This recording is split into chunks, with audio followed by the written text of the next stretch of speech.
So today is a neat day. We are actually we're joining the Rotary. Right, we're kind of guests today of Luca and Olderico's program called with the Rotary Club Eco Milano with the network of environmental, eco, and green Rotary clubs. Did I get that right, Luca? Correct. Mm. Right, right. So we're joining their meeting. They meet the third Thursday of every month, and so we're combining meetings today and kind of sharing the space together with each other. So to start off, welcome to both of our monthly meetings. The network of did I say eco, environmental, and green Rotary clubs, and the Rotary Earth Network Club are both meeting today. And so we are grateful to all our members, our associates, donors, volunteers for their support and for the opportunity to co-host this meeting today. Now we will have the recordings and resources going to be available on the Earth Talks Foundation website. Luca, I think you guys will probably share it too on you have a Facebook site? We have a Yes? Facebook and LinkedIn site, and it will be shared there. Excellent. Excellent. Thank you.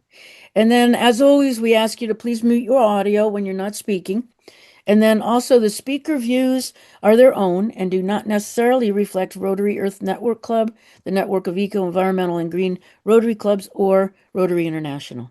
We always like to start off our meetings with the Rotary four-way test, and we add a little emphasis for the environment.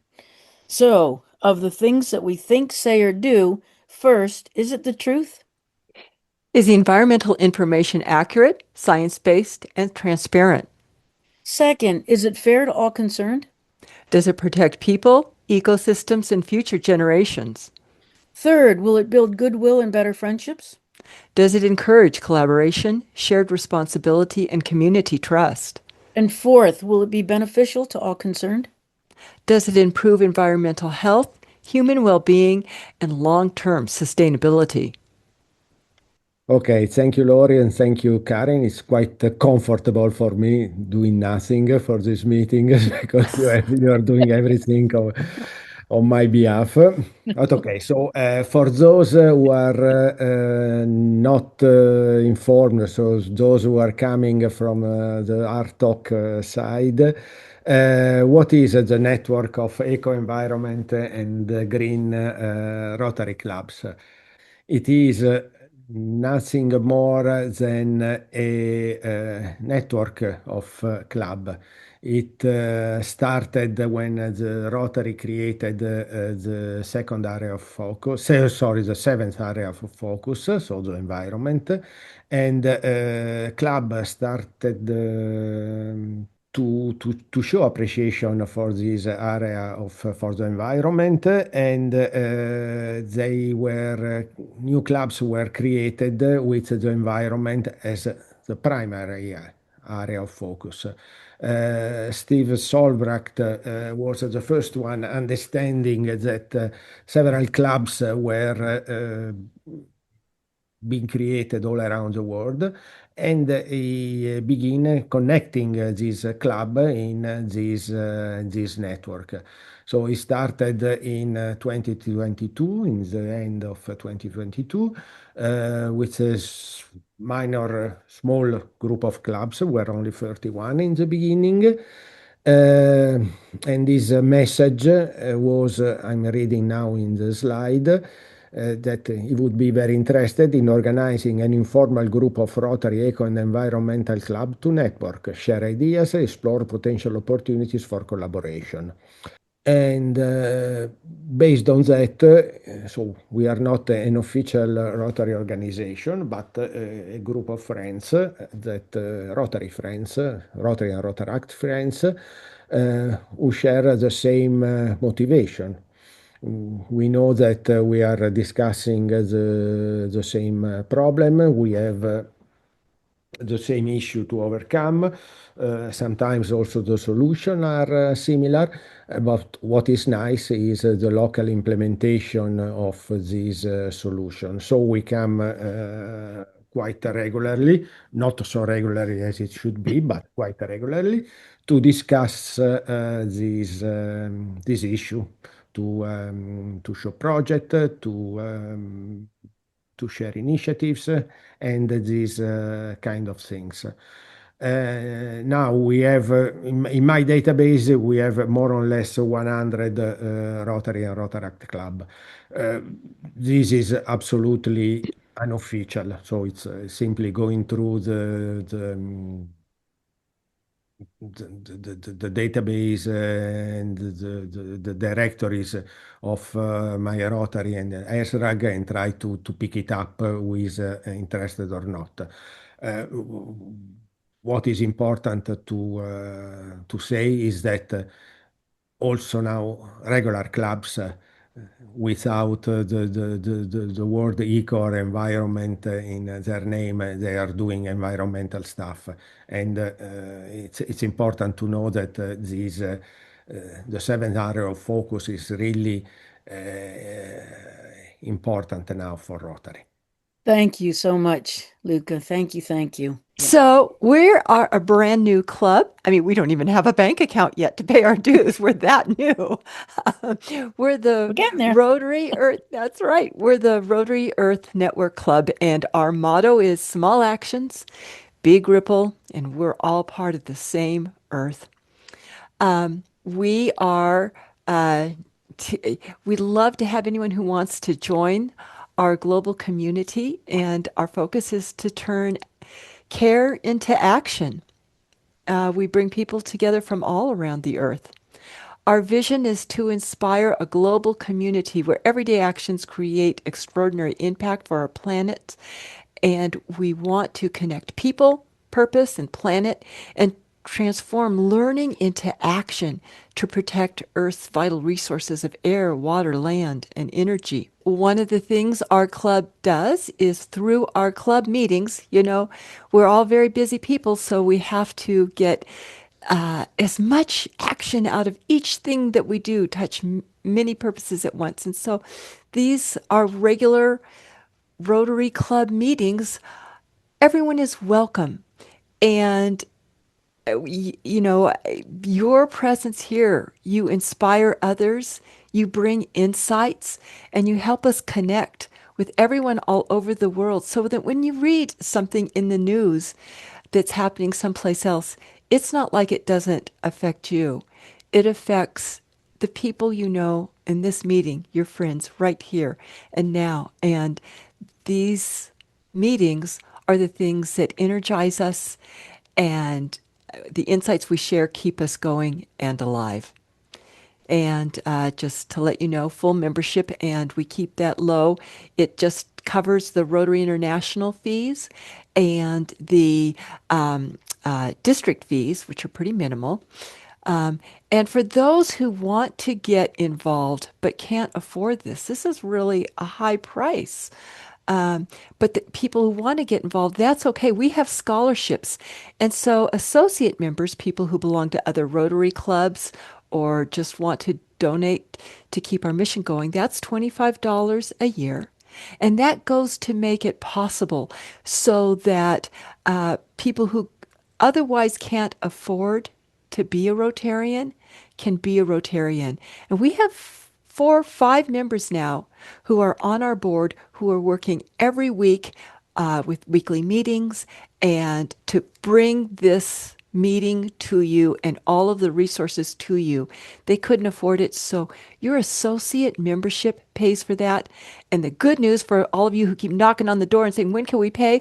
We finally got the charter paperwork from Rotary International, and we're getting all the stuff together so that we can have a bank account in the next 2 weeks and make it possible to pay our bills and keep this going. Thanks, you guys. It's interesting having an e-club too. We just have never, I've never been part of an e-club. I still work in my community. I still work with my Rotary Club members from my community, but it's really awesome having this e-club. But it takes a little bit to get used to. But I love it. I love it, and I know there's more and more e-clubs and Luca like yours and like some other ones around. All right, there she is. Sweet. So today we're happy to be very happy to be able to share with you Esi Otoo. Esi Otoo's decade-long membership in Rotaract has been marked with impactful projects across West Africa and Europe. She's the charter president for the Rotaract Club of Malmö Lund International in Sweden and an assistant Rotary membership coordinator for Rotary Zone 17. She also assisted in establishing the Rotaract Club of Baltic Sea, an e-club of young people dedicated to creating awareness and protecting the Baltic Sea. She's also a board member of the Empowering Girls Committee in District 2395, which advocates for a fair and equitable environment for girls to achieve their dreams. Essie, we are so thankful to have you here today. Thank you very much, Karen, and thank you for inviting me to your club and to participate in the Ed Talk program. I'm really privileged and honored to be with you today. I will go ahead and pull up my presentation. That worked perfect. Thank you. So today I'll be talking about the impact of Rotaract in protecting the Baltic Sea. As Corinne rightly mentioned, I helped to set up the Rotaract Club of Baltic Sea together with the Baltic Sea Action Network, BASRAN, which operates in Zone 15, 17, and 18. And I'm very happy to see Gun Marie, who is the past BASRAN chair in the meeting. She has been very, very instrumental in creating this new Rotaract Baltic Sea. I will start by highlighting a few projects that I have participated in as a Rotaractor. And then I will go on to speak about how we were able to set up the Baltic Sea Rotaract Club. And then I'll finally share some of my insights or helpful tips in terms of creating successful projects and also having a vibrant, successful club. And I guess at the end, we will take some questions if there are any. So as many of you might already know, Rotaract is no longer a program under Rotary, or as many people call it, the youth wing of Rotary. Rotaract is a full membership model in Rotary International, just like Rotarians are. Rotaractors are also full members of Rotary International. I guess the only difference between Rotary and Rotaract at the moment is the age differences. So Rotaract has more of a younger demographic. So we consider young people 18 years and above. At the moment, there are no restrictions, but I guess the popular idea is once a person is 35 years and above, they transition to Rotary. So that is a little bit about Rotaract. We meet together, we brainstorm on community projects. We think about challenges in the community and how we can meet those needs together with our Rotary clubs in our districts and other stakeholders in the communities we serve in. So just a quick summary about what we do in Rotaract.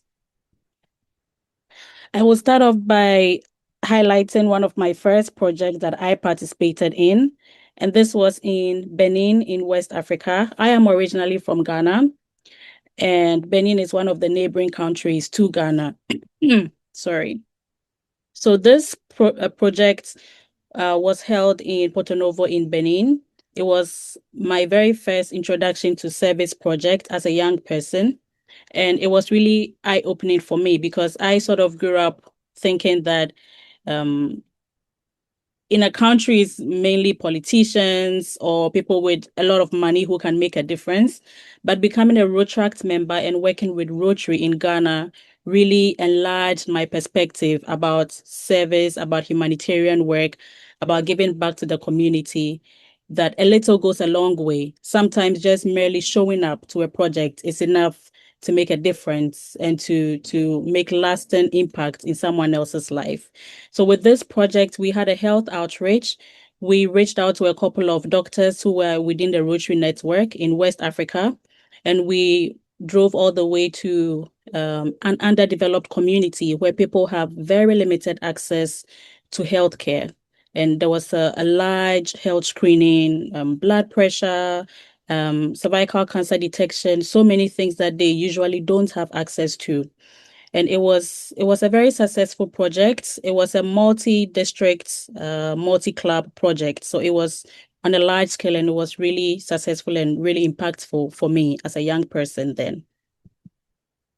I also participated in renovating playgrounds in Ghana, in Accra, which is the capital of Ghana.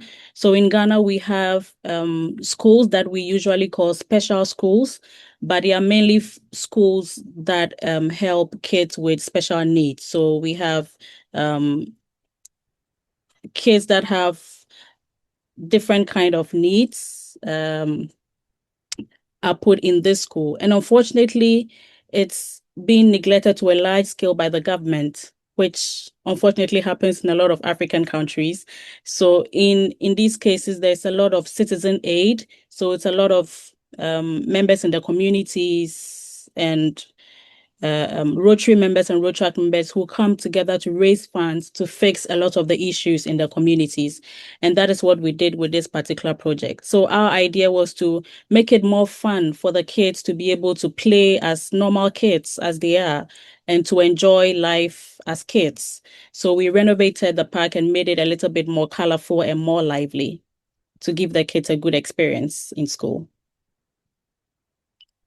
We also had book donations in different parts of the country to enhance the literacy rates in especially underdeveloped communities.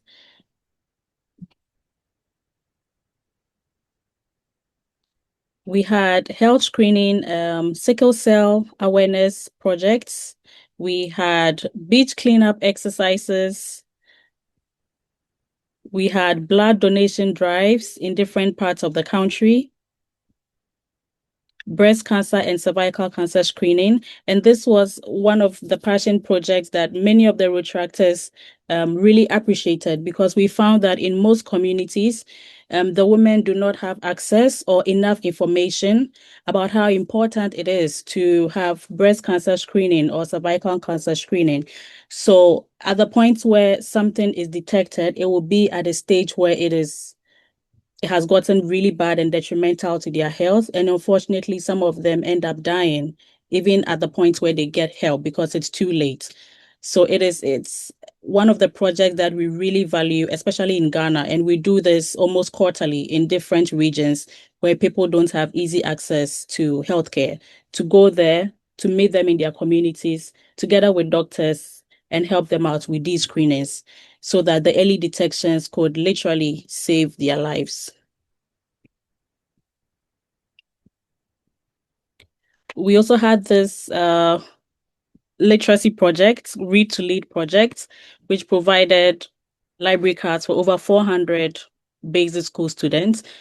So they could access the library easily and enhance their reading skills and their literacy skills. And one of the projects that I particularly loved also was the shoe donation exercise, which we had in a community in Ghana. And in certain communities in Ghana, it's hard for kids to go to school for various reasons. In a part of the communities, there is what is known as period poverty. So you find that a lot of girls in the week where they are menstruating have to stay home because they can't afford to go to school when they don't have sanitary towels to protect themselves during that period. But another important thing that happens also is that even with both girls and boys, sometimes they refrain from going to school because they don't have shoes to walk that mile to go to school. So it was very important for us as Rotary and Rotaract members to come together to gather funds and buy a lot of shoes to give out to these kids. And it touched my heart a lot because I found that something as simple as a pair of shoes could literally change the trajectory of a child's life. That with a simple pair of shoes, they can access school, they can train themselves, educate themselves, and be able to find a job and work for themselves, become educated and an upstanding member of society. So through this project, I learned that Rotary, the world can't do without Rotary. I believe that the world can't do without Rotary and Rotaract. Just thinking about the impact that we have in Africa alone, in Europe, all over the world can't do without Rotary. And that is why I always feel happy when there is a new Rotaract member or a new Rotary member, because I believe that the impact will be extended and enhanced. I'll go ahead and share a few tips from these projects that I participated in. There were many others that I don't have images of, but all of these projects have the same things in common, and that is what I've put together in this slide. The first is that when we are thinking about successful service projects in Rotary, we have to think about how the project is actually meeting the needs of the communities or meeting the needs of the world in general. So the projects have to be worth doing. So it has to be a real impact and not just something that we assume is needed, but something that is literally actually needed, because that's how we can measure the results of what we've done. Another thing is that the project has to serve both the community and also the club members. So there has to be very helpful discourse between not just the board members of the club, but also all the club members. So we have to detect what are the interest areas of our club members. What kind of projects are they interested in? What kind of things can we do to actually engage all the club members? Because if we do projects that are only relevant to certain people in the club, we won't get that inclusion that we want to feel when we are executing projects. So it's very important to make sure that we have more like a consensus and an agreement on the project we are doing. It's very beneficial because then everyone will feel like they have a stake in the project and everyone will give their best to make the project successful. So it's very important to consider the views of our club members when coming up with project ideas. Our projects also have to be sustainable and also easily replicated. So it doesn't have to be something that we do one time and we can't really maintain it or make sure that the impact continues to roll over.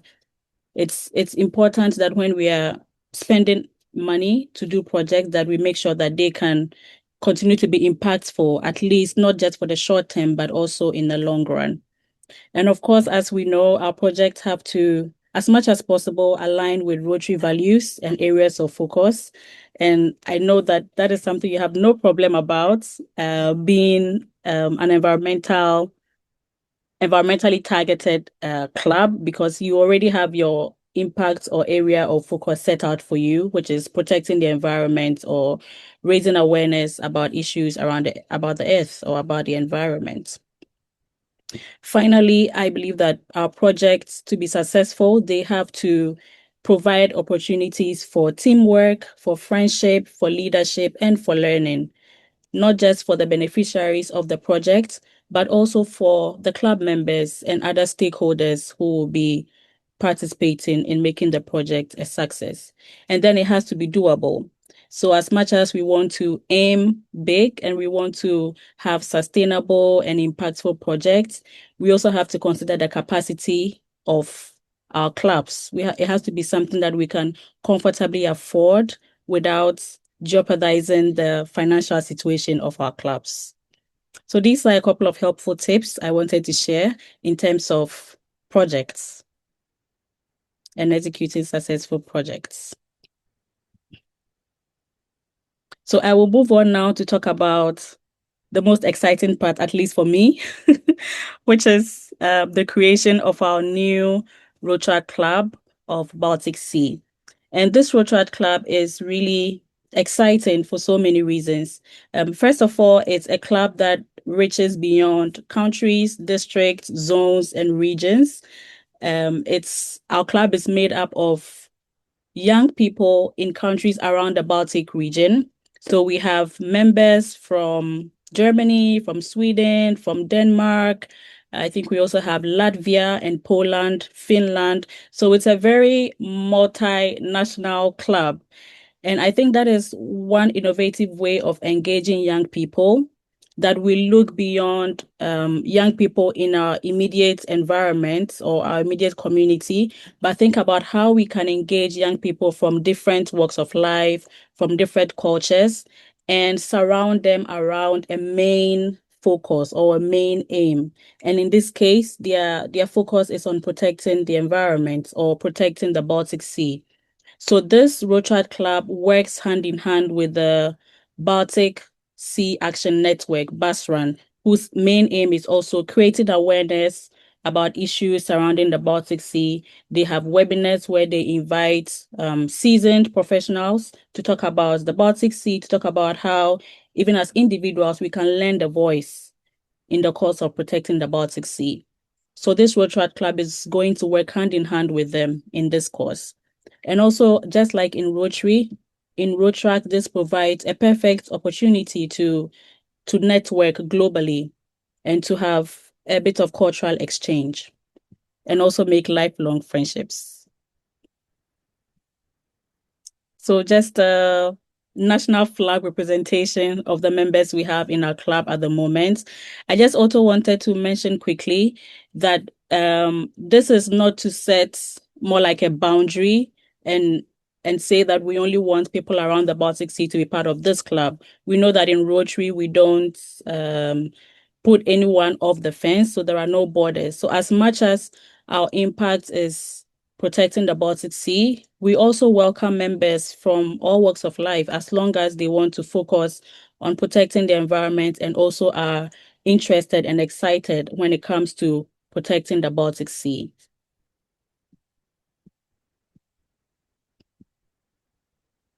So just a picture from our charter ceremony. Because we are an e-club, our charter ceremony was held virtually, and it was the first time I attended a virtual charter ceremony.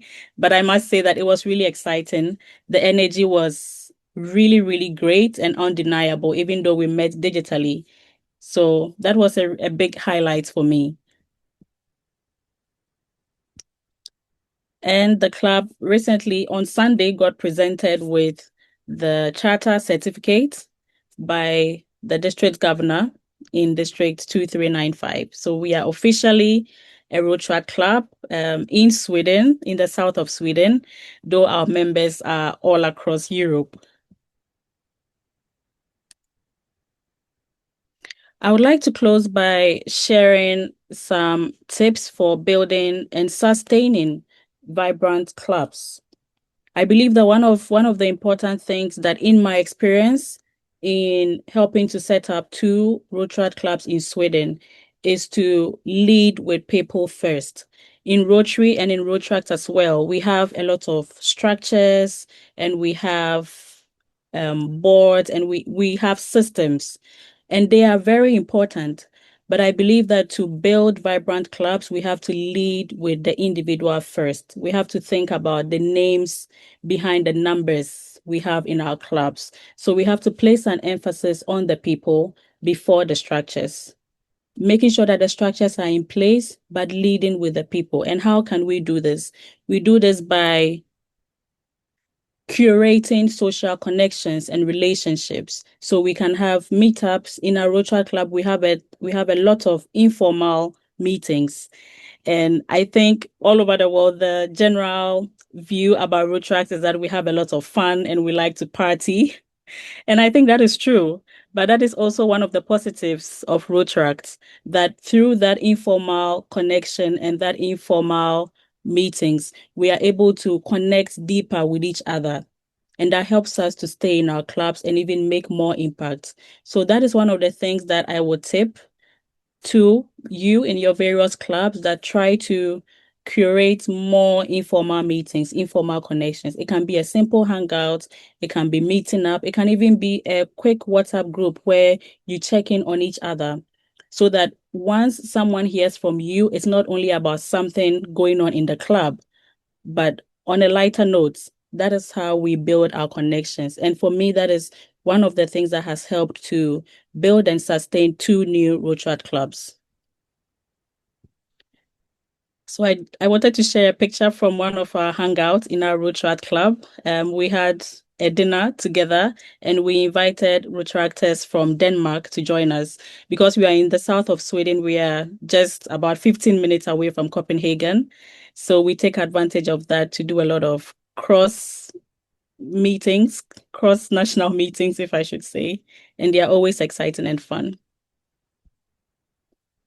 Another thing is that when we are thinking about recruiting or inviting people to our meetings, that the first introduction of someone new to Rotary or Rotaract should not be just coming into a formal meeting.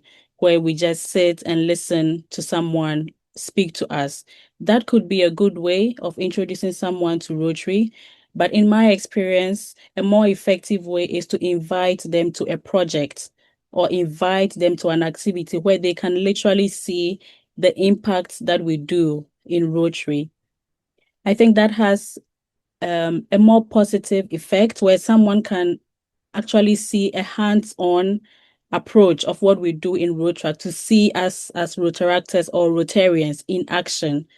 So that will be one of the tips that I will have for us to think about. That when we invite people, it could be our friends or it could be someone we think could be a good Rotary member in the future, that we try to invite them to our activities and our projects.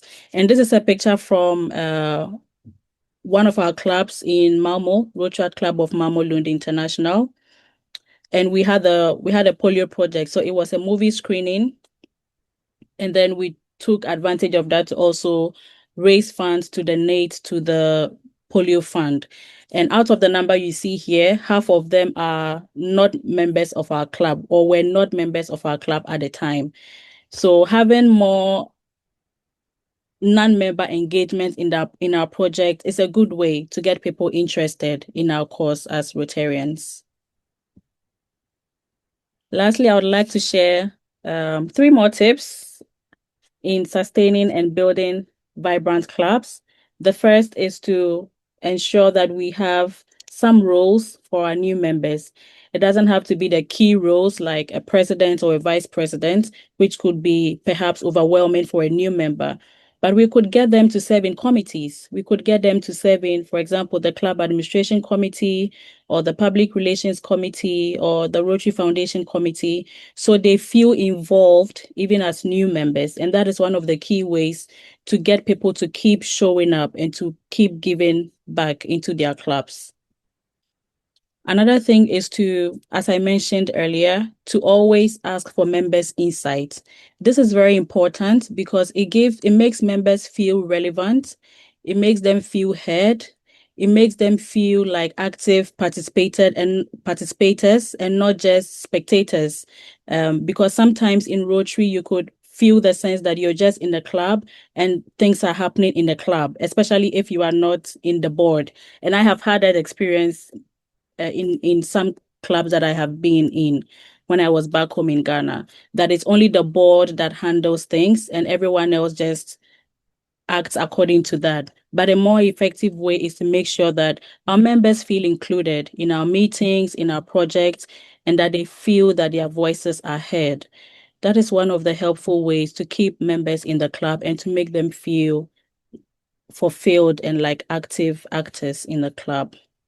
Another thing we can do is also to enhance our public relations, because this builds fulfillment and it also re-energizes our club members. So we don't only have to wait when we are having a big project before we talk about it, but we have to celebrate our small wins. It could be on social media or on our website, that we constantly talk about the things we are doing, the meetings we are having, the projects we are donating to. That helps members to feel fulfilled, and it helps them to feel like they are actually doing something worthwhile and something meaningful by being members of our clubs. I believe these are very important things that we can think about and brainstorm on innovative ways that we can sustain our clubs and make it more vibrant and attractive for our members so that we can retain them, and also hopefully to get new or prospective members into our clubs. So that was all I wanted to share with you all today. And if you would like to connect with us, our Rotaract Club is available via email, LinkedIn, and also on Instagram. And if you'd like to reach out personally to me, Corinne has my email address. So you can easily reach out to me through Corinne. Thank you very much for having me. Thank you so much, Esi. Oh my gosh. We are in such good hands. Oh my goodness. Baltic Sea groups, you are in such good hands. Just, man, I love Rotaract clubs. I love Rotaract. I think definitely in the field, the environmental field too, we're seeing a lot more action with Rotaract clubs. So I just think it's fantastic. Okay, Najodi. There it is. Excellent Thank you. presentation. Thank you so much, Esi Otoo. And this is our appreciation certificate in recognition of your generous contribution as a guest speaker to Earth Talks. And best wishes. Today's excellent session. We learned a lot from you, as well as thank you, Luca, from the PICO, Environmental and Green Rotary Clubs, for your excellent presentation. Thank you, Laurie, for president of the Rotary Earth Network. Thank you for everyone and welcome to our meeting every week, Thursday, same time and same link. Thank you. And our next speaker for the next week on 29th January from Climate and the same time on Thursday. You all are invited. Thank you so much. Thank you, Najodi. Do people have, oh, we see lots of hands. Okay, good. Luca, perfect. Thank you so much. Go ahead. Hi, Esi. Thanks for your presentation. I want to make a difficult question because I want to deep dive in your activity. So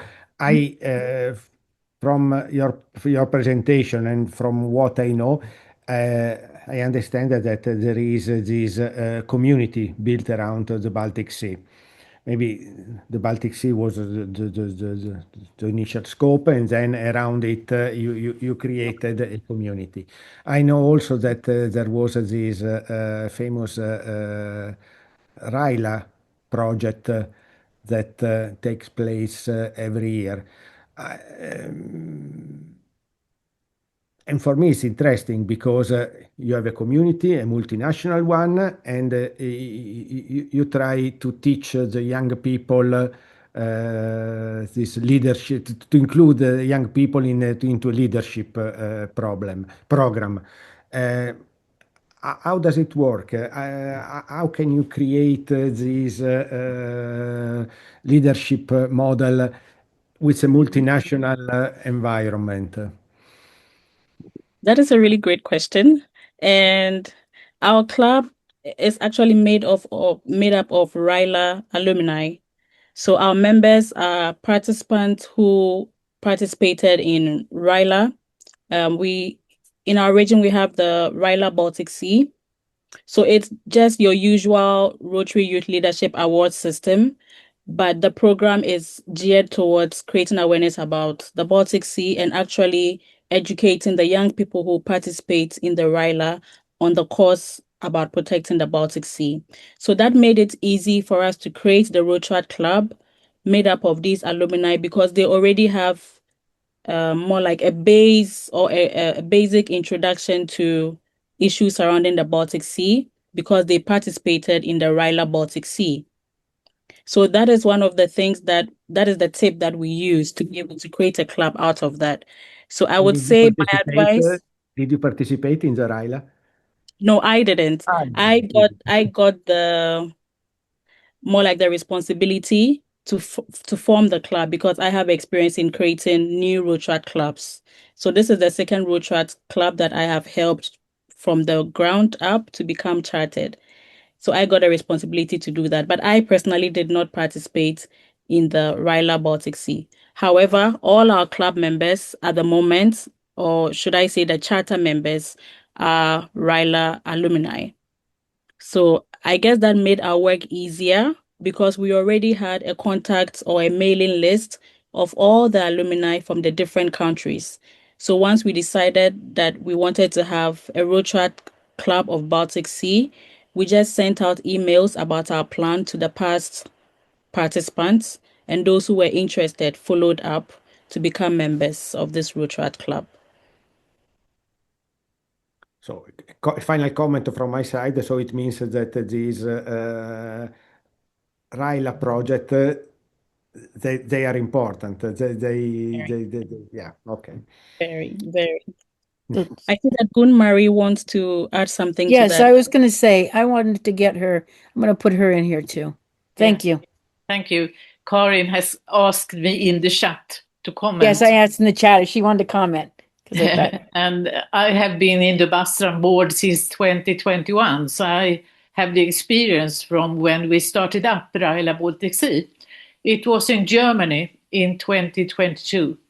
So Germany was arranging it together with Greifswald University. And the next year, 23, we have arranged Raila Baltic Sea here in Sweden, outside Stockholm, in the archipelago, on the sailing ship Briggen 3 Kronor. So each year we have been 25 participants, and I was one of 6 leaders when we have arranged it in Stockholm. And the next year, 2024, it was in Finland together with Helsinki University and in Tvärminne. And you have also Hannele Kauran with us, and she was one of the leaders in Finland. And last year it was in Denmark. Roskilde University was the partner. And 25 participants, and Esi went there in order to meet all the participants and to invite them to the Raila Club of Rotaract Club of Baltic Sea. So it has worked very well. And this year, 26, it will take place in Lithuania, in Palanga, along the coast. And it's the same time, it's the beginning of September, when also Rotary Action Summit and the Rotary Ada takes place. So it has worked very well. We have 100 Raila participants. So I think there will be more Rotaract clubs. And we, in the Bastran board, we are cooperating with this new Rotaract club with Esi. So Esi and a new president called Linus from Spreckelsen from Germany, they are in the Bastran board. We meet once a month, the first Sunday in the month. We meet in the evening. And we are arranging Raila Baltic Sea, as Esi mentioned. We are also arranging webinars twice a year in different topics. The next is plastic pollution. The one in October was about industrial fishing. So we have action committees, 5 action committees, and they are diving deep in their issues. For example, the industrial fishing, the plastic pollution, the creating awareness and environmental education, and eutrophication and harmful substances in the deep. And then we arrange webinars in these issues and invite hundreds of people. So we have our webinars, we have our Raila Baltic Sea, we have newsletters which we send out once a quarter. And there is no membership fee. So we have no costs. We handle it without costs. So if there is any costs, if there are any costs, the Rotary districts or Rotary clubs or Rotary members will pay. So it's very convenient. Nice. That is excellent. Luca, that was a great question. Great. And it actually was, it led me into a question about, do you think the environmental projects, you're all about the Baltic Sea, obviously, so you're going to probably do a lot of environmental projects, but maybe Esi would comment on, do you think, or Gunmarie, some clubs, like I'm in central Pennsylvania, they don't do anything environmental when they do Ryla. And I just am like, why don't you do some environmental projects? Like, do you think that environmental projects would attract more people, the young people to come to Ryla? Yes. Absolutely. Okay. And a year ago, on January 18, 2025, we had a Rotaract webinar in order to introduce Rotaract for the Raila Baltic Sea participants. And we had lots of Rotaractors, Esi from Sweden, we have from Denmark, we have from Lithuania, we have from Finland, we have from Germany. And they had really been engaged and inspired the participants. And when we have ended all the presentations, we asked the Raila alumnus, Raila Baltic Sea alumnus, what did they think? Were they interested in joining Raila Baltic Sea E-Club? And why were they interested? And the common answer was that they were interested in go on meeting, in go on networking, but especially working with the focus area and their interest, the environment. So the environment was the answer. That's And I used to remarkable. say that the purpose with Bastran is to contribute to a better environment in and around the Baltic Sea. And Perfect. we are just now 8 countries around the Baltic Sea cooperating. And we have a board with 21 members. Wow. And That's a big board. the idea is that the activities should take place in the local Rotary clubs. So we are inspiring and supporting. Fantastic. All right, Luca, I'm going to let you go ahead. You had I know you were going to say something. I'm going to take Gun-Marie and No, myself, but I mean, in the beginning, we said that, okay, there are eco clubs and environmental clubs, but not yeah, only those. I mean, yeah, there are a lot of people that are working with environment and they understand the environment, yeah, even if they don't have the eco word in their name. And I think that this Basra story, the easy presentation, and what we have learned today is it's witnessing this. So okay. yes. Okay. I'll take you and me off and we'll let Lori ask her question. Lori, thank you for being so patient. Oh, that was a wonderful question. I almost want to highlight Luca one more time. And Luca, if you could put your email in the chat, because that brings up the importance of all of us networking together. And so, if you, to all of the people who are here on this call right now, thank you. And if your club, I mean, obviously you're interested in the environment.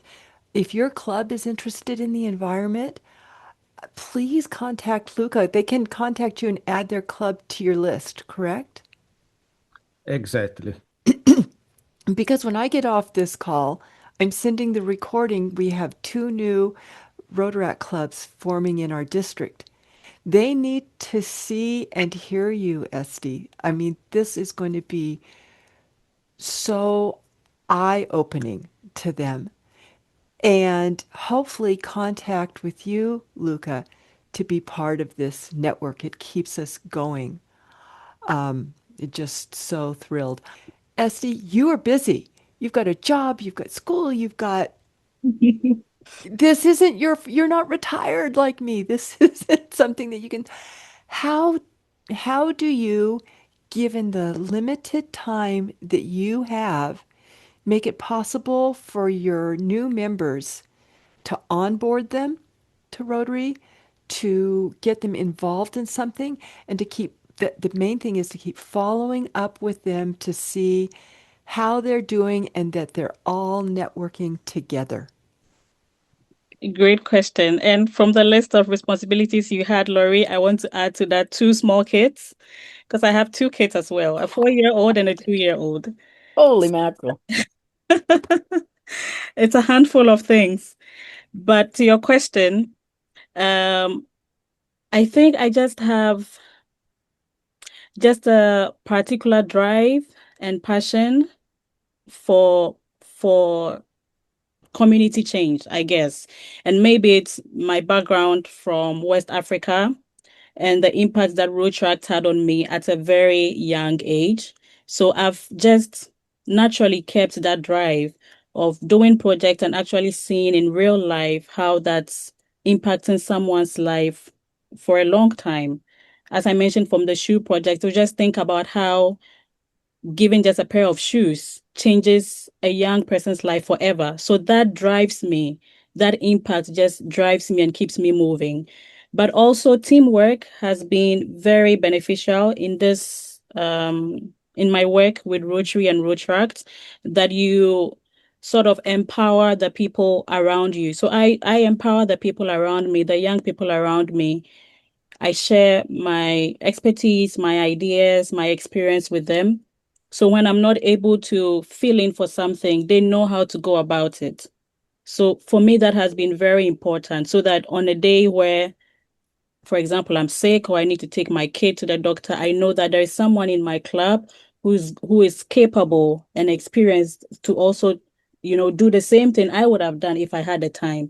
So it's important to build teams, and that has been beneficial for me. That's a great tip to make sure that everyone on the team is has enough experience and has enough expertise to take up anything at any point in time.